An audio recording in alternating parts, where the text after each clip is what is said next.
I'm Dwayne Brown. Tonight on KPBS Evening Edition, cheering on the hometown heroes. The European vacation interrupted as 3 Californians saved passengers from a gunman's attack. A crisis on the borders of Europe. Hundreds of thousands of refugees searching for a new home. I'm Amita Sharma. The drama overseas hitting close to home in San Diego. And looking ahead to game day for the San Diego Chargers, the stadium debate that may steal the thunder from the team's home opener. I think it was a pretty life-changing experience for people that then were called to service to protect our nation in foreign lands. The lives lost on one of the nation's darkest days, the memorials in San Diego offering a message of peace and hope. KPBS Evening Edition starts right now.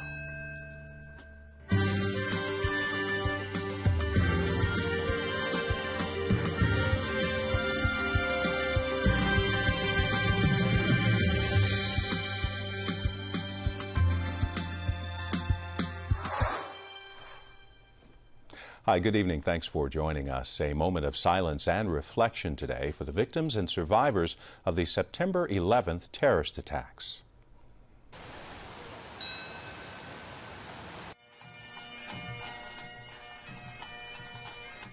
Family members met at Ground Zero in New York, carrying photos of their loved ones, reading their names out loud, the victims who died after hijacked planes hit the World Trade Center, the Pentagon, and a field near Shanksville, Pennsylvania, 14 years ago. At the White House, President Obama and the First Lady stepped onto the South Lawn. They observed a moment of silence, marking the time when the first jet hit the World Trade Center. Here in San Diego, students from Morris High and Knox Middle School came together to promote peace on this day of remembrance. KPBS education reporter Matt Bowler says they want to start with their own neighborhoods. Over 3,000 people perished for the sake of peace. Reverend Gerald Brown is telling an audience of middle and high school students about the attacks of September 11th. Bob Baskin, president of the Peace Alliance, came out from Washington, D.C. for the Morris High Peace Rally. Baskin says most of these kids weren't alive yet, and the ones that were barely remember it. Well, admittedly, many of these kids were never even born and certainly too young to really understand the true happenings of that day. Morris High senior Marwin Solis was 3 when the towers fell. I remember candles at a church and people praying the rosary, stuff like that.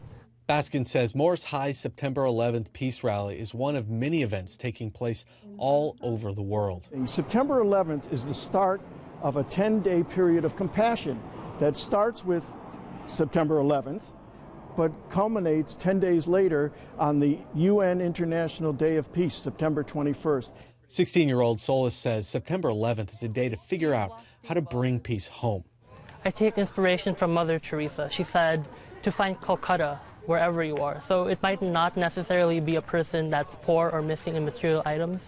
It might be a person who's missing in love and attention. Thank you.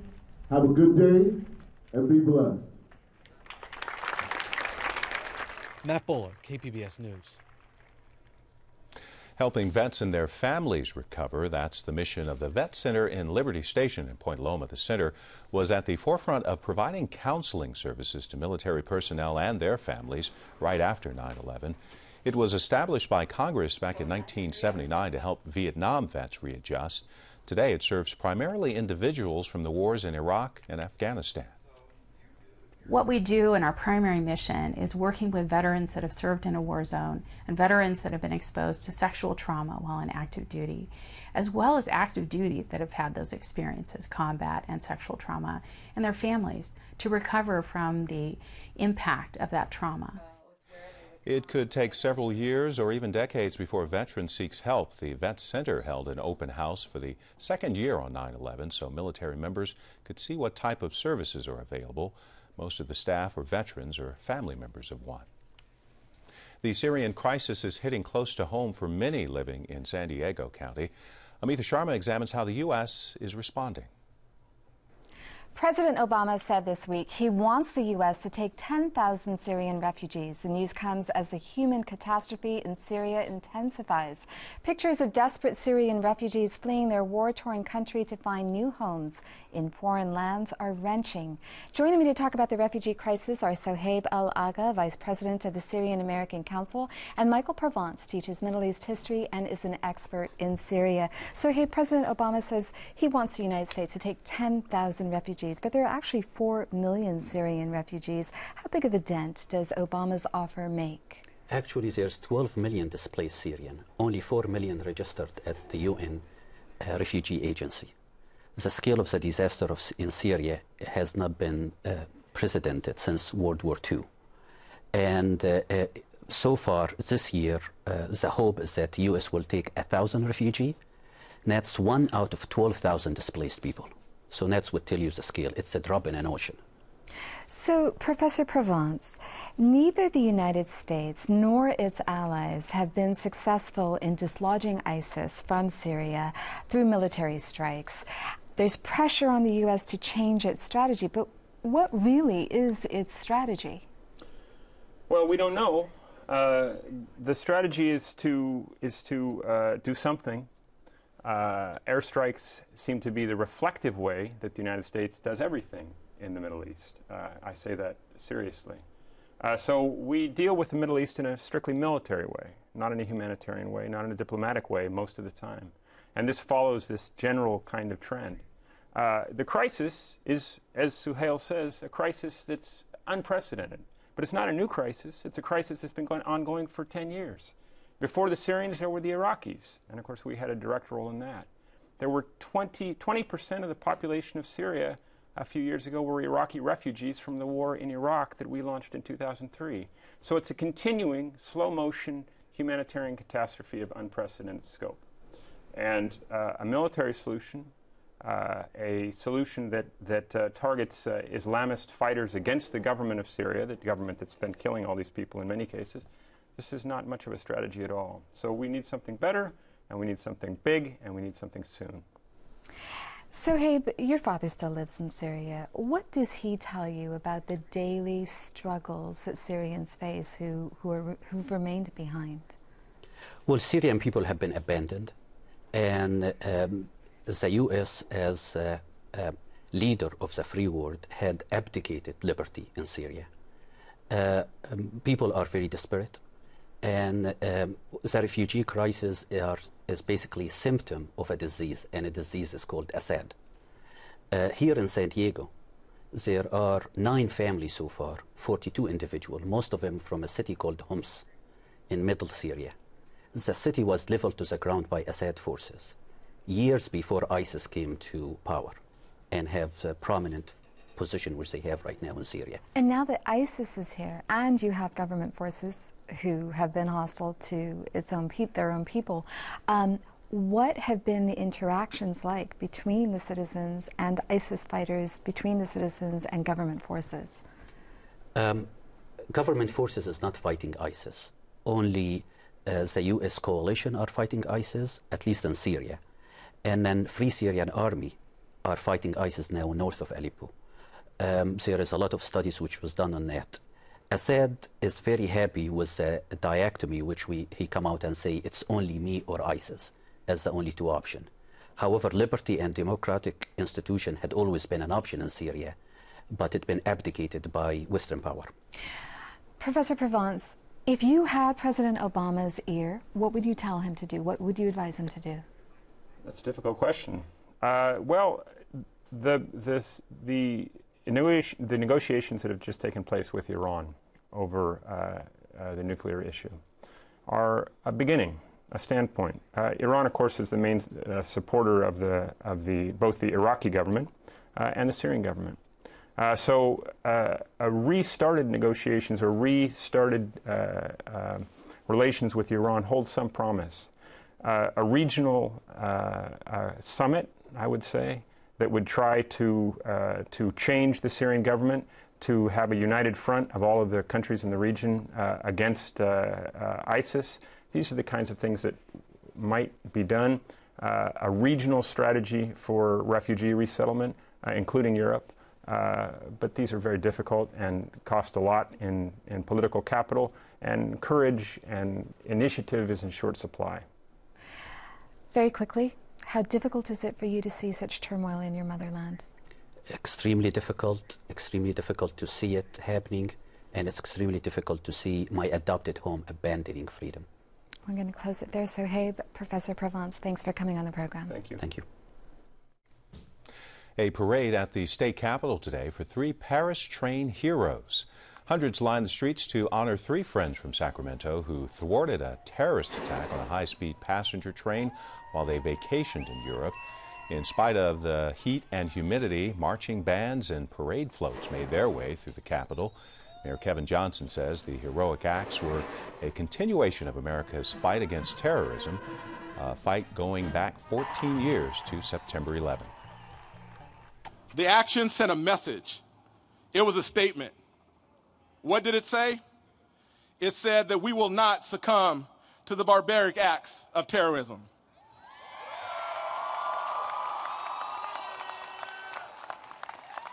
It said that we are not afraid. It said that we will do whatever it takes to protect freedom and liberty. The legislature reconvened after the parade to finish the last day of a special session.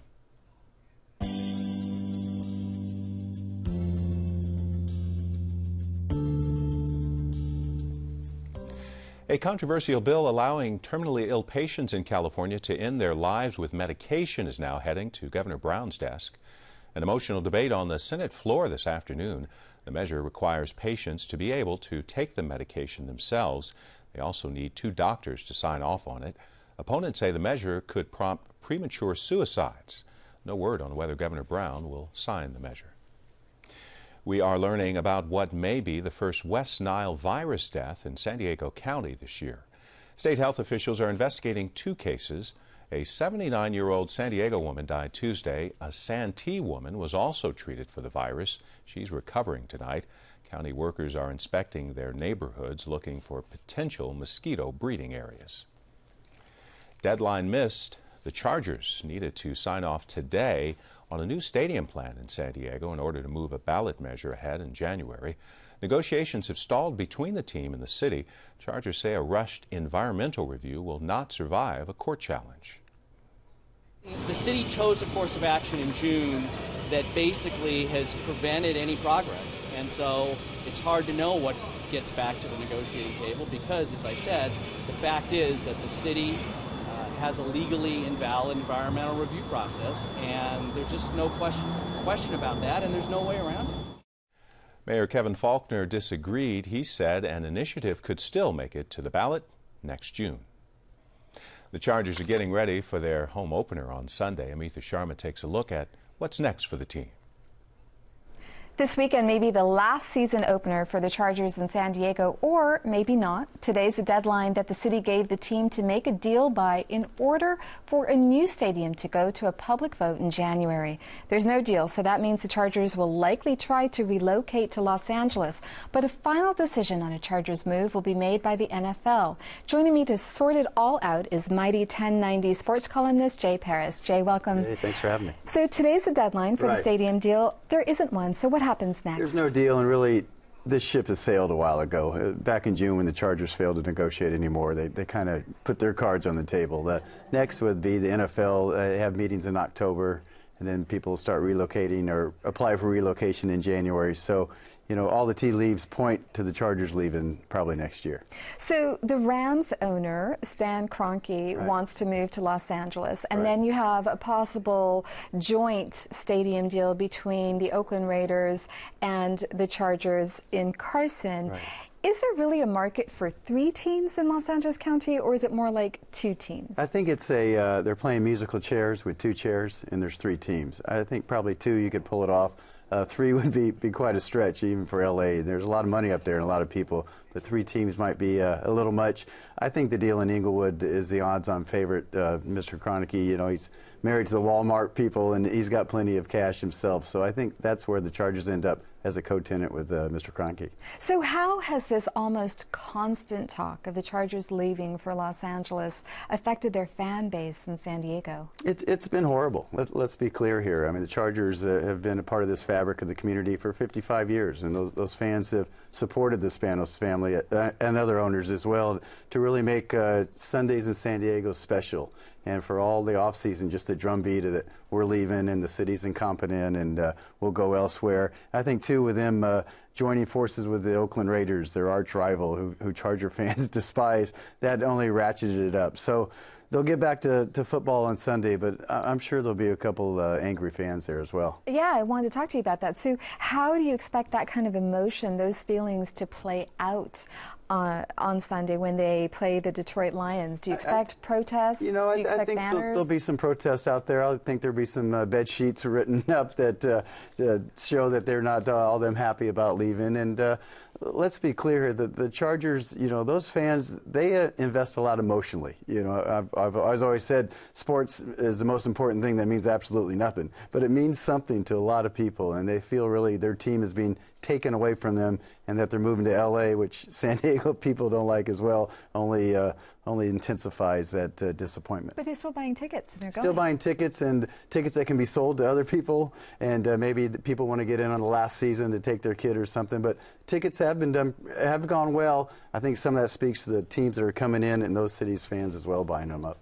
And how do you expect the Chargers to do on Sunday? You know, they got a tough challenge. Detroit Lions went 11-5 last year. That's a really good team. Chargers still trying to work out their offensive line and get their running game going. It's going to be a very close game.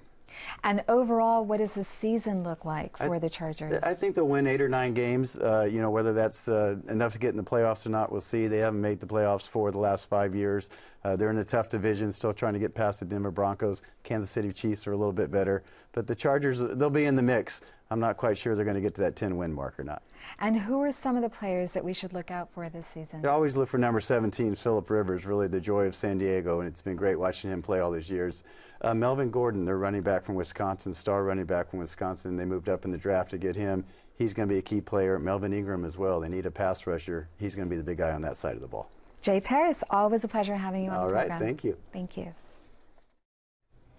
The man who put San Diego on the map for craft brewing is changing jobs. Stone Brewing announced today Greg Koch will become its executive chairman after serving as CEO for 19 years. Koch plans on looking at the big picture for the company. The Escondido company is now looking for his successor. Stone Brewery is the 9th largest craft brew company in the U.S.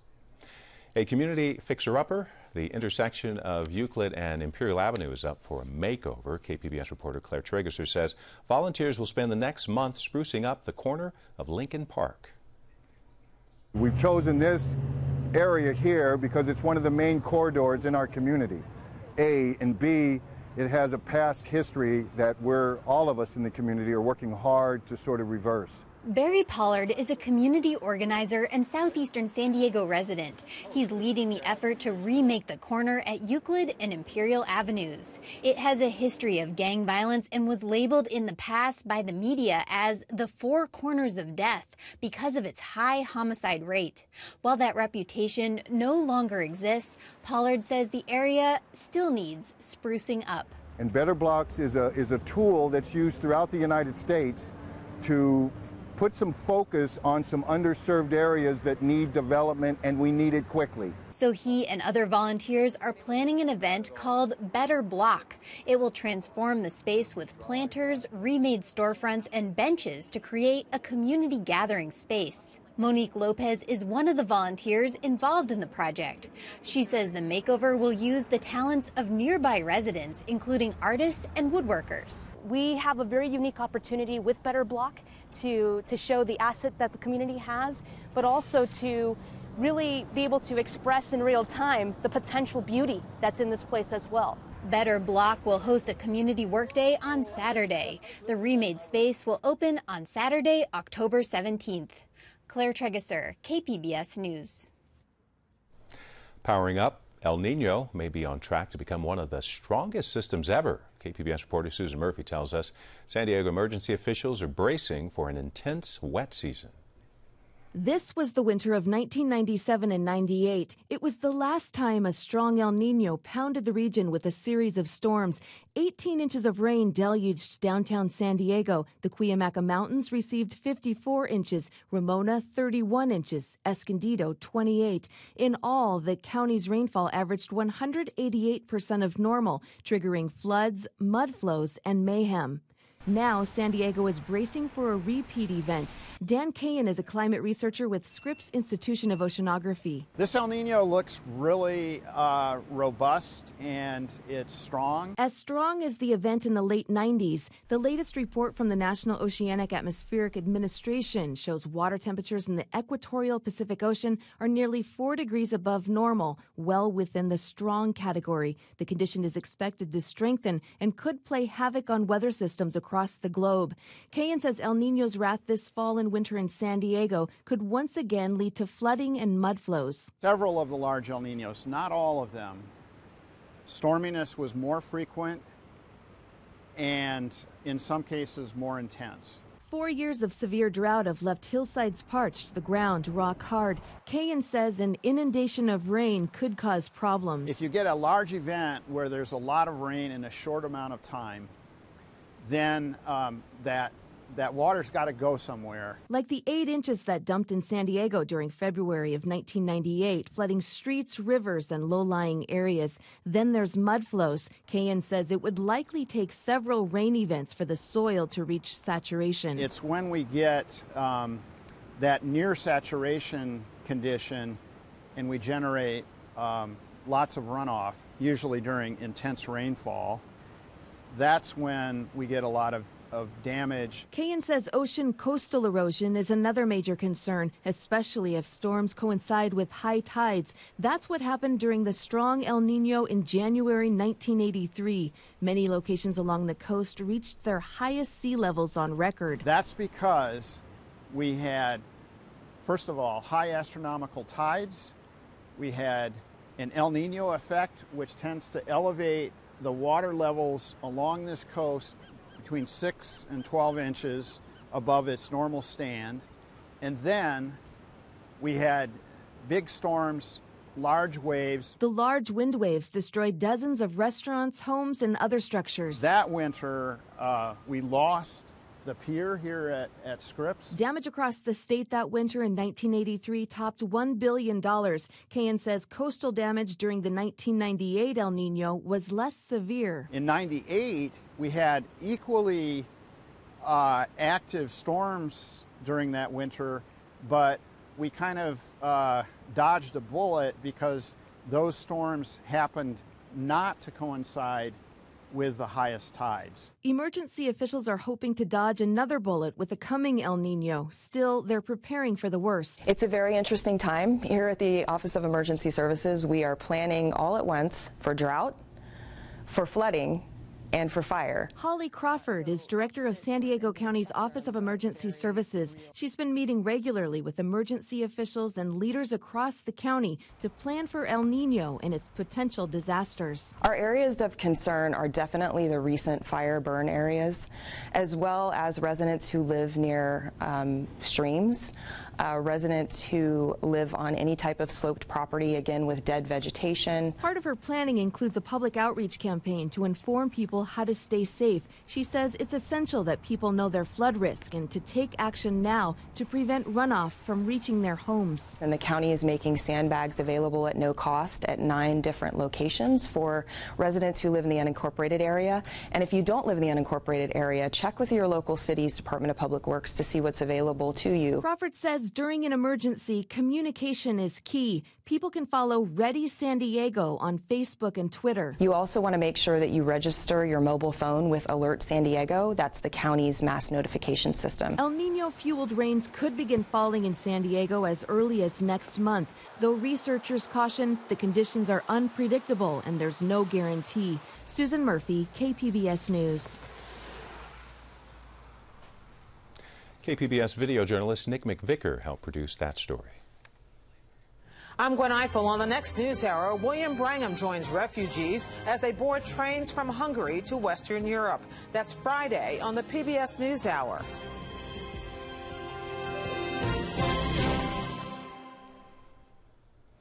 The movie theater box office is a thing of the past. Smartphones, electronic kiosks, and glass wall ticket counters have replaced those elaborate standalone booths.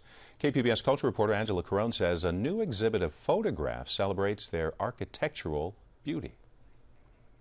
Ave Pildes started photographing movie box offices in Los Angeles in the early 1970s.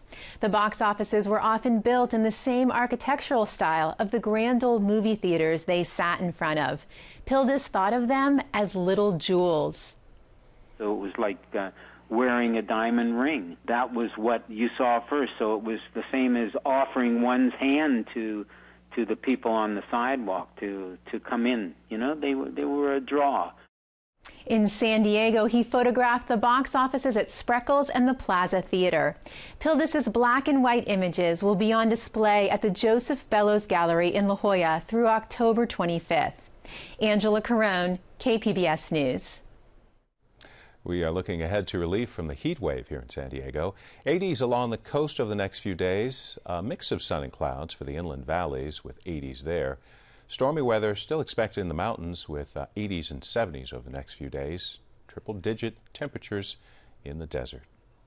You can find tonight's stories on our website, kpbs.org/evening edition. Thanks for joining us. Good night. Have a great weekend.